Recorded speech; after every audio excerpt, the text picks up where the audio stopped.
Public Policy and Grants with California ReLeaf. I do manage and administer various pass-through grant programs, including the one we'll be discussing today. And before we get in too much further, I want to give my colleague, Melissa Gutierrez, an opportunity to share with you some of the logistics moving forward in the next 40 minutes.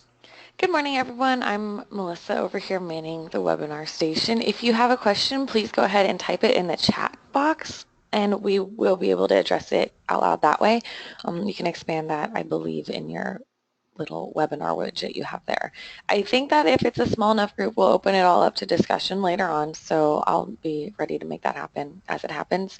Otherwise, any questions or comments, chat box, and enjoy the webinar. Thank you.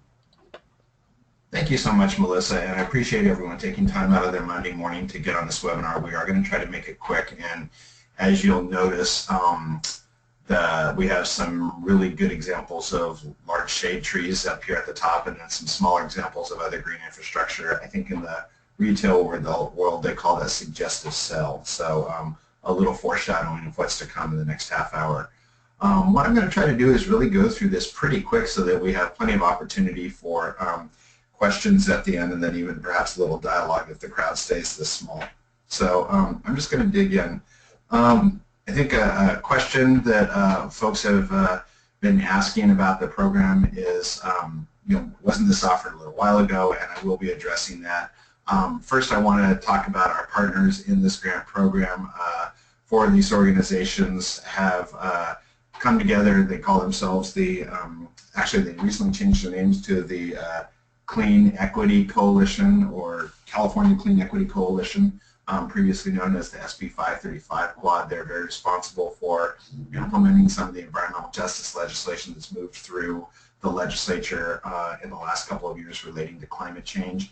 And then the other key partner is our GHG Reductions consultant, Colleen Ravden of Urban Ecos, and she is responsible for estimating the emissions and reductions from each project, not only during the application phase, but all the way through for those applications that are approved for funding. I have co-opted some of the slides that both the Environmental Justice Coalition and Urban Ecos have prepared for us in the past so that we can kind of streamline this process, since we did do a webinar some time ago related to the subject.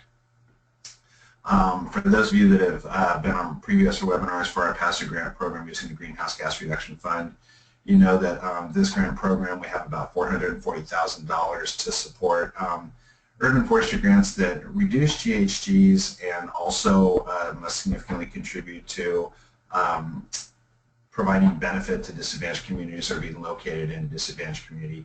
For the purposes of this program, we've committed to having 70% of our projects being located in a disadvantaged community, with the others providing benefit, and that can be achieved through multiple different ways that we discuss in the appendix of our guidelines.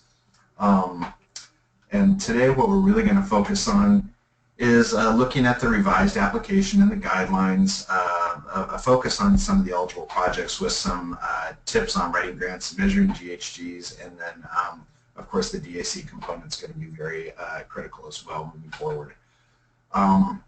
So let's talk a little bit about eligibility, and I think if you've looked at the guidelines or you've seen our guidelines in the past, you know that we very much focus on nonprofits and community benefit organizations. A community benefit organization or a nonprofit that does not have a fiscal sponsor, or it's not a, I should say, a 501c3, can have a fiscal sponsor that's a public agency, a school district, another 501c3 nonprofit. But our goal was really with this programs to go deep into disadvantaged communities, find those smaller organizations that didn't have the capacity to apply for larger grants from CAL FIRE or other state agencies, and create a window of opportunity for them to kind of get their feet wet in the world of urban forestry and beautifying their neighborhoods and bringing more social equity to those communities through this grant program. And then these other pieces, eligible costs and eligible trees, those can also be highlighted or can be found in our guidelines in the application, and those are important points. But what I really want to do is spend a few minutes on the eligible projects. For those of you that recall, we did do a call for this application several months ago, and as we were looking at some of the projects that came in, we started recognizing that however meritorious they were relating to how they were benefiting disadvantaged communities or some of the green infrastructure that was being developed, be that community gardens or urban orchards. The greenhouse gas reduction numbers were very low. They just weren't there. And California ReLeaf, through this grant program, has a commitment to CAL FIRE and the state to ensure that the projects that we're supporting and funding are going to be reducing significant greenhouse gases. That's why CAL FIRE, when it was awarded funds from the state budget a couple years ago, had to commit to having every project that they funded have a significant tree planting component. And so that trickles down to this program as well. What we were hoping is that a lot of the projects would have significant shade trees or large canopy trees that complemented the community garden or the urban orchard or the bioswale that was being proposed in the grant, and that simply wasn't the case. So what we've had to do, and this is the first time we've ever had to do this, is we had to go back, revise the guidelines, and put out another call for proposals, trying to set some minimum targets within those guidelines for GHG reductions, with a recognition that the applications are capped at $60,000, and that 60% of that, up to 60% of that, can be used for personnel. And what we've seen so far is that more often than not, that is something that is being maximized in each of the applications, which raises the very pertinent question of if $36,000 is being used for personnel, how do we get in enough shade trees and other green infrastructure to get to some minimum threshold criteria for reducing GHGs in a significant way per the Air Resources Board and CAL FIRE. So what you're seeing here is that we've really shifted focus from just any innovative planting project to innovative tree planting projects. It can be complemented by additional green infrastructure, and that's why you'll see that I've really got to focus here on these larger shade trees, and then as a secondary component, to the extent your budget would allow for it, putting in some other green infrastructure. I know there's a lot of communities across California in disadvantaged areas that would like to see community gardens, and there's certainly strong arguments for that in terms of creating local produce for kids at schools or for communities that live more than 2 miles from the nearest grocery store or retail outlet that offers any kind of fresh fruit and vegetable. And we want to see those thrive and survive, but one of the things that we noticed is that it can be very difficult to have that be a focal point of a grant that caps at $60,000 when you take into consideration the need to also reduce greenhouse gases in a significant way.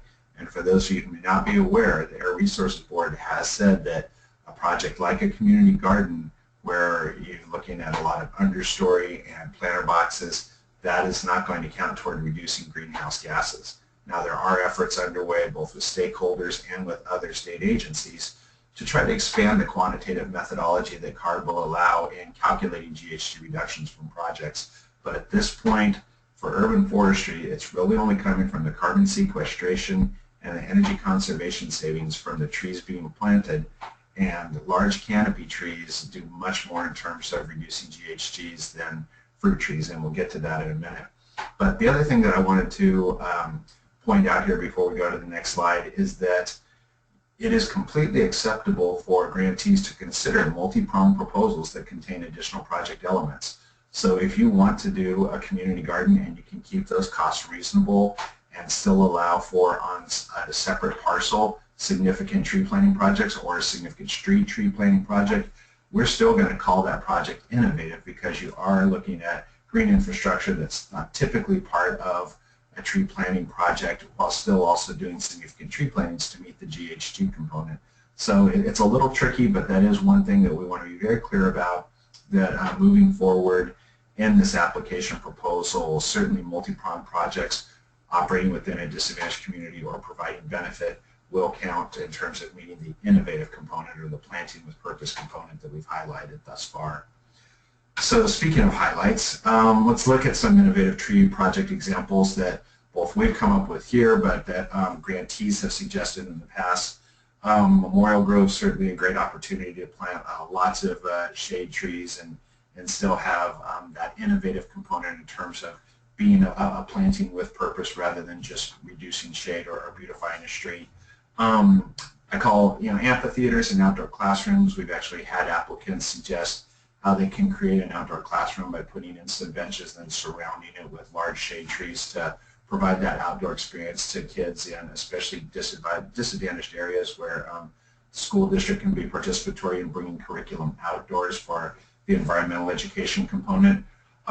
Certainly mitigation tree walls, just a row of trees that maybe help mitigate noise pollution or air pollution. We've seen project examples where that's happened or proposed on ports before, which is certainly good.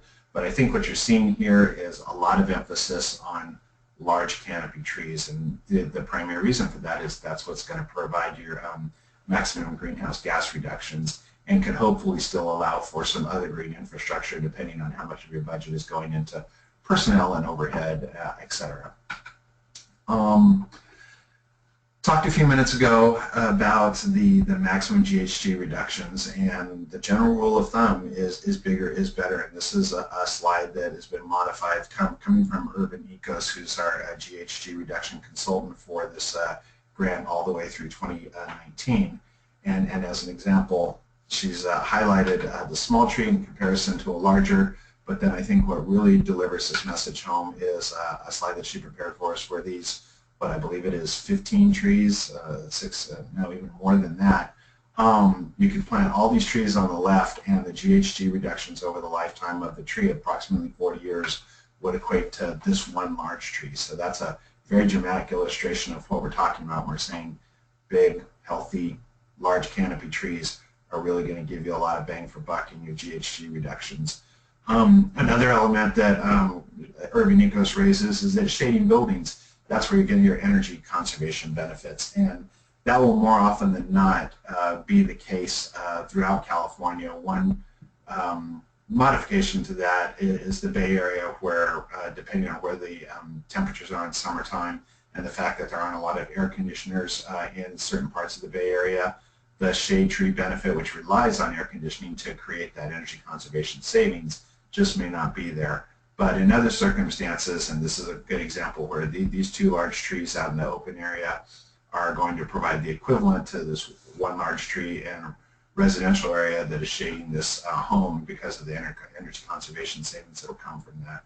So just another example moving forward of something to consider as you're preparing for your project and your proposal.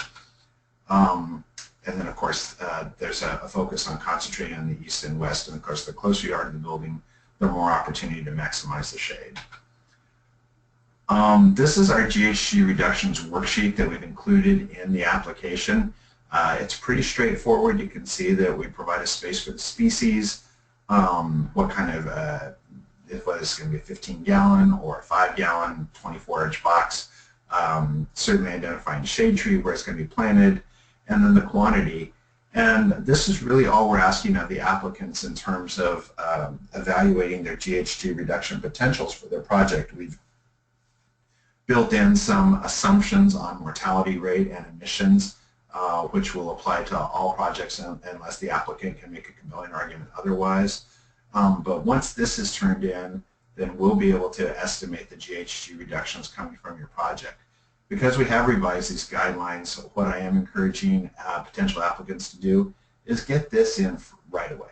Is before you really start your narrative and the application that we've provided to you, certainly read the guidelines, and that's coming farther on, but take a few minutes to realize that we are trying to hit minimum GHG reduction targets in this application or in this program, and identify what trees you're going to want to plant, how big you're going to want them to be, where you're going to plant them, are they shade trees, and if you can get this into us well ahead of the application, we're going to be able to get those reductions calculated on your behalf pretty quick and get them back to you and let you know this is our estimation of what your project, as you've proposed in this one sheet, is going to provide in terms of GHG reductions.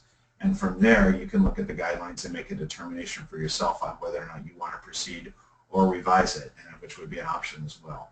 So again, I've already highlighted these areas, but really straightforward. And of course, if you have any questions, I'm here as a resource as well. The other thing that we don't want to lose sight of is the environmental equity component or the social equity component of these program or of this grant program, and this applies to both this program and the tree planting program that's also running concurrently with this right now, the round 2, is that we want to really focus on the communities that we say are hit first and worst by climate change. This is often where the industrial sector locates, and this is where we have an opportunity to really start changing the dynamic of those communities by lifting them up through a variety of greenhouse gas reduction projects that are moving forward. Obviously, urban forestry is not the only one. There's low-income weatherization that very much is targeting disadvantaged communities per Cal Enviro Green, the Affordable Housing and Sustainable Communities Program, transit ridership programs or transit operation programs. So there's several programs moving forward to really try to boost the livability and health of these communities across California that per Cal Enviro Screen have been identified as the top 25% in terms of disadvantaged in this state. So again, something very important to consider as you move forward. And in our appendix, we have a whole section on this that you can look at in terms of what qualifies as disadvantaged per California Resources Board, how we're looking at disadvantaged communities and the tree plantings and other green infrastructure that are going in there. So I encourage you to take a look at that appendix. Again, another really good example of how urban forestry is a strong fit with disadvantaged communities is looking at the various places where we connect in very meaningful ways, starting with community engagement, but then also looking at co-benefits like workforce training and job development, and the overall just health impacts and the livability that impacts that are not only creating more livable communities, but of course contributing to a greener, healthier planet. And I do need to note that these slides were originally presented by Greenlining Institute in a program and webinar that we did several months ago. And I appreciate their opportunity to let us share these with you today. Okay, so meeting the match requirement.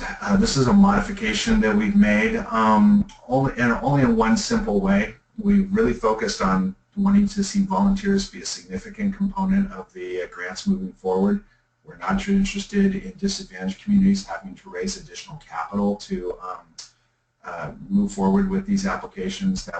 That's why we specifically said for some time now that we are fine to see the majority of a match come from volunteers. We've limited the match requirement to this program to, I believe, 20% of the overall grant. So we've really tried to make this very easy and accessible for disadvantaged communities, either through volunteer coordination or other in-kind. The one thing that I put on here that is different from the last time is that I've heard for years from multiple urban forestry groups across California that some of the easiest match to bring to a project or most effective match are the trees themselves. And so given that we have retooled the focus to really be about innovative tree planting projects with green infrastructure as other green infrastructure as a component of that, that may be one place you want to look at, whether it's through your local nursery or other community vendors, to see if they can donate trees, because that's going to provide opportunity for you to then potentially maximize your personnel costs within the project, which can be up to 60% of the grant. But if you have to then start taking into consideration costs for trees and mulch and equipment, then that becomes a tighter budget when you're looking at also meeting GHG minimums. So volunteers absolutely should be a big part of the match requirement, but to the extent that trees are available, certainly try to bring them in full, because you'll be needing to plant a lot of trees, and that's a good way for community vendors to show their support for your project. Moving on. So scoring. Scoring really hasn't changed from the last time that we were looking at this. These are the emphasis that we're putting on the various projects. I would say, looking down here at the bottom where we talk about how does the project meet the intent of the program, that's really going to be where you're going to be demonstrating that this is an innovative project that is using tree planting as a primary component or a central component, how these large canopy trees are going to be used in a way that's innovative, and we've already provided some examples for that, and of course, applicants will have others that they can contribute. But this is just a snapshot of how we'll be scoring the project, and as we've noted in the past, these questions do not align exactly with the questions asked in the application, and that's intentional. We want you to provide to us the project that you want funded, and then it's going to be incumbent upon the review committee to apply these questions to your answers. And that, again, that's intentional so that you're not writing to each specific question, you're rather writing to the questions posed in the application. The other thing that I think we've highlighted in the past that I'll do again here is we do have the opportunity to earn points above and beyond just those that were identified in the previous slide. So that accounts for 100 points. We consider a good application to be scoring at 100 points. That would be perfect under the previous slide. But a way to get to 100 points is if you also bring in some of these other bonus points, and you'll see some of them are really easy, like just right out of the gate if your project's located in a disadvantaged community rather than just benefiting a DAC, you're going to get some bonus points. And you can see others here, and they're highlighted in the guidelines as well. But we wanted to just accentuate that there's some good opportunities to really do to go above and beyond just what was identified in the previous slides in terms of the questions that should be addressed or that the review committee be looking for when they're looking at your application. So budgeting, this is, I think, always a big issue within our grant programs. One of the things that we're really excited about this year is that previous grant programs have not allowed for a lot of opportunity for personnel. This is definitely not the case here. 60% of the project costs and the money that's being asked for from the applicant from California ReLeaf can be for personnel. That's a big, big difference. But some of the things that we've seen in the past that we want to highlight here is planning for the entire grant duration. These sort of grants are also much longer than the normal grants that we offer through our pass-through grant program. They usually are about a year, maybe a year and a half. These are going to go through summer of 2019, so that's a long time, and that's intentional. That's to allow you to get your project planted in the early part of the grant phase and then allow you to nurture and maintain it, whether watering, pruning, other appropriate management components over the course of the next several months thereafter. We also allow for the opportunity to replace those trees that have died in the early planting to maximize GHG reductions for the project going overall. So don't forget to include in your budgeting the opportunity to bring in those replacement trees. One of the things that we're also excited about is separating direct and indirect costs in administration. Previously this has been just one pot, but the CAL FIRE program and our program subsequently are offering you the opportunity to look at direct administration costs, which is a narrow subset, but it is important because the indirect cost can only be 10% maximum of the grant. And is pertinent there is that those indirect costs for the first time ever don't need to be categorized or explained in explicit detail. There's just an assumption being made by CAL FIRE and by us that those are going to be covering overhead. So you can do, the thing to remember there is that it's 10% of the direct costs, not 10% of the grant program. So if you're applying for a $60,000 grant, don't put in $6,000 for indirect costs because then you've gone over budget. Look at what your total direct costs are, add those up, and then add 10% to that total. I think I just talked about being mindful of maximums. We do have several caps in this program. Personnel at 60%, environmental or education at 20%, signage not to exceed 500, and then overhead not to exceed 10%. And then the other thing is be realistic, and we've certainly seen proposals before where a project is going to do very little in terms of GHG reductions and is maybe just going to create a small urban orchard, but it's for $60,000, and it just becomes very difficult to justify that kind of expenditure for such a small project. At the same time, we've also seen applications where we're going to plant 600 trees for $20,000. That's probably not realistic. That's not to say that it can't be possible, but again, keep in mind the long term and how this budget, how far you're going to stretch your application dollars. And I can tell you that most of the ones that we've seen in the past have all come in right around the cap. So there's an expectation that that's what we will see moving forward as well, which should allow us to fund about 7 projects. So moving on, the recipe for success here I think is very well highlighted by the slide previously created by the Green Lighting Institute, is looking at ways that you can find this sweet spot of large canopy shade trees planted in an innovative way bringing the community in a very meaningful way to engage and create stewards for the project long after the grant has expired. And then the partnerships and multiple co-benefits that come with these projects. Certainly co-benefits are going to continue to be a focal point of all greenhouse gas reduction projects. And urban forestry really has a leg up in this arena, whether we're talking about air quality, water quality, local groundwater recharge. We talked a little bit about noise pollution or mitigating noise pollution.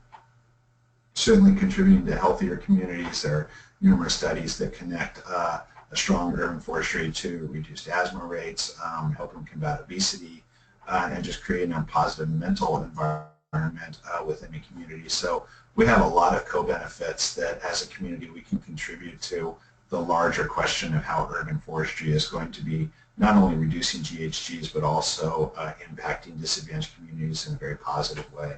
So this is just something to think about as you're moving forward with your project. These are some personal tips coming from me, just in my experience as a grants administrator for some time and also being the author of our guidelines and our application, is read the guidelines in their entirety. I would say especially for this program, we've made some major modifications that you want to focus on relating, like I said, to the tree planting and how that can be innovative but still potentially providing for other green infrastructure. The appendix, we really broadened that to speak to how you look at disadvantaged communities moving forward in this application, but also how you could get a sense or a guesstimate of what kind of GHG reductions your project's going to have. I believe Appendix C speaks to that in terms of identifying specific species and rough GHGs per tree that those get over a 40-year lifetime, and then you can equate that to the energy conservation savings that comes from the trees if they're being used for shading purposes, and give yourself a ballpark estimate. And of course, you can also just submit your GHG reductions worksheet to us and we'll do those calculations for you, and then of course you'll have a more definitive answer of what to expect moving forward. Creating partnerships for your project, I think that's really important, and especially if we're working deep within a disadvantaged community, using some of those community benefit organizations that are in touch with the residents and the neighborhood associations and the people living there as your voice for education. If you're an urban forestry group, this is a good way to connect with a partner to make sure that you can help create good stewards for your project.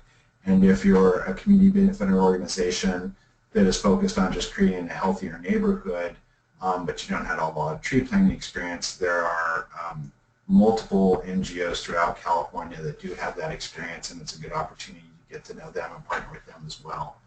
So we are actually on time. It's about 10:30. I wanted to leave about 10 to 15 minutes for questions. So I'm going to, at this point, look at, or turn it over to Melissa to ask any questions that may have come in. And if we don't have much in terms of what's been submitted by chat, then we can just open up the phone lines and take that. But I want to thank everyone for coming on, and again, I want to serve as a resource for you moving forward. These applications are due December 5th with the goal to get them out by mid-January so we can create opportunities to plant in the early 2017 before the hot weather gets here. But at this point, Melissa, do we have any questions that have come in over the course of the call? I'm not seeing any in the chat box, but we can open it up and see if anybody has any questions or comments. Okay, well, we do have a small group here, so why don't we just open up the lines, and if we can take everyone off mute, then we can move forward in that regard. And is that, Melissa, is that something that I do? I'm doing it, so I think some people might need to unmute themselves as well, but I've unmuted most people. Okay. This is Paul. Just want to make sure that you can hear me. Yes, Paul. Hi. Super. Thanks for all your help on this. Obviously, it's been a difficult process for you too. Just one general question. The original invitation was to add gardens and fruit trees to GHG reductions. We didn't apply for the original RFP because we do gardens and fruit trees and didn't see where the GHG reduction would come from. So we're just kind of struggling with this question of how to match large canopy shade trees with gardens and fruit trees, because the large canopy shade trees tend to shade the gardens. So it almost requires multiple sites where we're going to partner with somebody who has larger sites that can accommodate large canopy fruit shade trees while we do gardens and fruit trees elsewhere. Is that kind of the direction that you're leaning? I think there's two approaches. You obviously identified one of them is that, yeah, if you can work within your budget the opportunity to do a community garden and still have funds or match available thereafter to do another project that is tied into providing benefits to that community through shade trees, then yeah, absolutely you can be looking at a second site. And of course that second site can be, you know, a particular street or a couple of residential blocks or a park or schools. Schools are very popular in our programs. So that is an opportunity to explore. The other is that, of course, if you're working on a lot and like only a small part of that lot is going to be the community garden, then there's opportunities to do shade trees perhaps in other areas on that lot. Or, of course, you can plant some trees to the north of the garden, and that can provide the canopy without necessarily shading the garden. So I absolutely understand your point about the, you know, trying to balance the shade trees within that garden. And I know that most of the projects that we've seen up to this point, if there were trees within a garden, they were fruit trees. So it's a very valid question, and that's why we're being completely open to the idea of having essentially two projects that fall within one application. So you're meeting the but you're also meeting. Okay, so that works. And then could you give, I know on the prior call you gave us some numbers on what you were trying to achieve in terms of GHG reductions per $1,000 or whatever. Could you disclose those numbers again of, you know, roughly how many, if we have a, what qualifies as a large canopy shade tree, what's the estimated GHG reduction there, and how many tons of CO2 equivalent do we need to get up to in order to justify the $60,000? So if we have, let me say, ask it differently, and I apologize for being verbose here, but if we had $60,000 that we were asking for, how many tons of CO2 equivalent does that have to equate to in the price per ton, or some other index that we can start using as a thumbnail?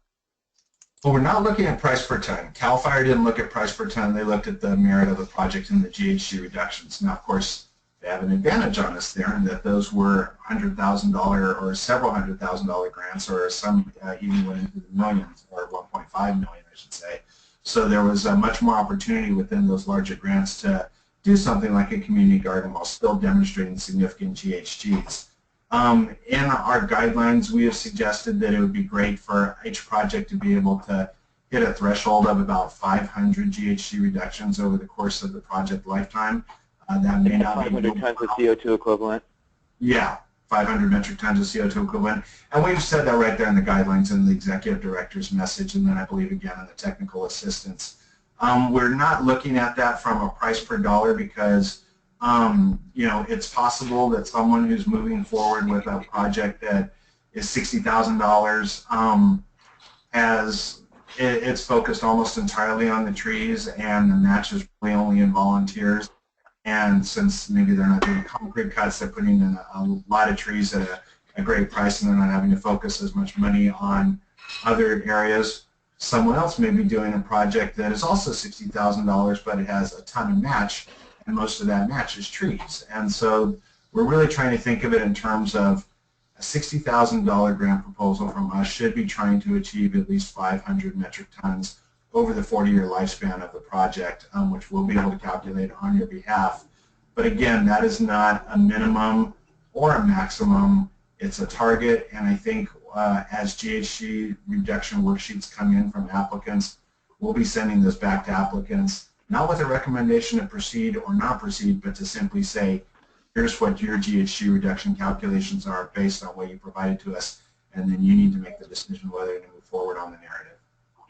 And forgive me, I don't remember the numbers from the application. If we just look at large canopy shade trees, roughly how many trees, ballpark, are required to get 500 metric tons of CO2 equivalent?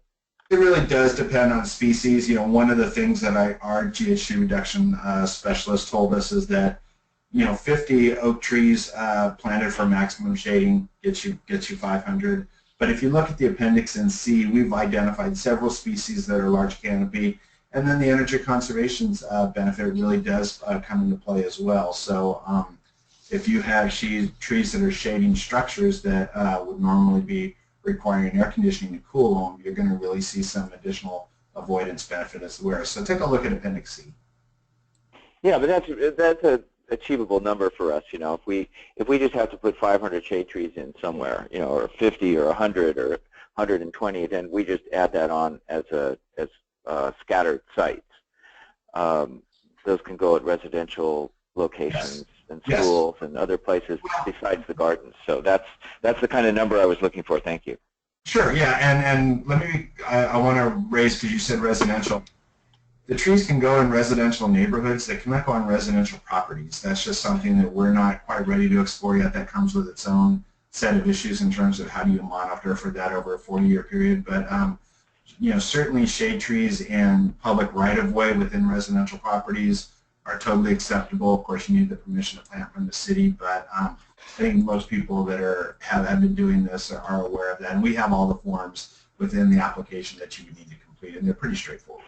So it can go on privately owned property, but not residential property. Right. So if you're doing a community garden and you've got a lot that is available for the purposes of, you know, development, then you can certainly put the community garden in there. And if it's a lot within a residential area that's not going to be disruptive to the residences, then we can talk about making that eligible as well. It's just individual trees on residential properties come with their own concerns that at this point we're not ready to address. But if we have, for example, a commercial property or a farm property where we can plant the trees on our property, that's acceptable? Yeah. Got it. Okay, so let's take, if there are any other questions, let's take some questions. Maybe Paul answered everyone's questions.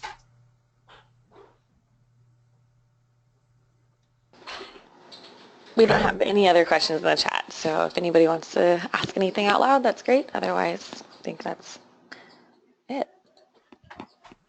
Hi, this is Pamela. Can you hear me? Yeah, Pamela. Hey, I'm wondering, I have a project I'm looking at that's really about preserving existing large canopy trees. I wonder if there's any place for that within this particular grant, or if you know of another grant guideline that it would comply with. It's a really good question, Pamela. I'm happy to answer that in detail. This program does not allow for that. Currently, existing CAL FIRE programs funded by the Greenhouse Gas Reduction Fund does not allow for that. It is a priority for not only California ReLeaf, but our partners at the state level, multiple network groups across California that are deeply engaged in maintaining our urban forests. It is a critical arena that needs to be addressed. In Los Angeles alone, I believe we've lost 14,000 mature trees due to drought and pests just in the last couple of years, and that number continues to grow. But I can tell you that what we're doing in Sacramento on this is twofold. First, we're continuing to have conversations with CAL FIRE and the Air Resources Board to demonstrate that investing in greenhouse gas reduction funds into mature trees is a sound investment, that the local governments don't have the capacity or the funding or sometimes the willingness to invest in these mature trees, and this is where we're getting our significant GHG reductions. We continue to have those conversations. There is a new program called the Urban Greening Program that's going to be funded through the Natural Resources Agency, and that received $80 million in the Greenhouse Gas Reduction Fund. And I know the Resources Agency is talking to the Air Resources Board right now about what kind of quantification methodology they'll be able to use in moving those projects forward beyond just carbon sequestration and energy conservation. The other thing that we're doing is we've taken hands, and I've got to give tree people a lot of credit here, is that last year they sponsored legislation that was carried by Senator Fran Hadley that specifically addressed this issue of being able to support through fiscal resources from the Greenhouse Gas Reduction Fund tree maintenance. And that bill did not get out of its first appropriations committee, but we do anticipate that it's going to be back next year. We certainly are going to be engaged in generating support for it, and we hope that either through conversations directly with the administrating agencies or through the legislature, this will be something that we can bring into the fold as the Greenhouse Gas Reduction Fund progresses, if it progresses, which, as some of you may know, is a gray area right now because of the shortfall in auction revenues generated over the last two calls for funds. But great question, Pamela. We completely agree with you that this should be a component, and right now it's making that case to the state or the legislature. Okay, thank you very much. You're welcome. Okay, well, we stayed on time. I really appreciate everyone getting on the call today. I know it's early on a Monday morning. Our goal is to get this webinar out early so that you can maximize the time moving forward to get your grant going with all the information that's available to you. If you do have other individual questions that come up, we really pride ourselves on being a resource during these grant periods. We can't guide you in terms of how to write your grant or how to frame your narrative, but we can pull on our previous experience as grants administrators for several years now, and you know, provide some opportunities for you to explore issues within your grant guideline or within your grant application moving forward. It's certainly looking at the technical aspect of it in terms of helping you calculate your GHG reductions and emissions. So with that said, I'm going to give my colleague Melissa an opportunity to close us out, and thank you very much for attending. Anything to add, Melissa? No, just thank you everyone for being here. We're looking forward to seeing what you come up with for this next round, and we really appreciate working with you. Thanks, everyone. Bye-bye. Thank you.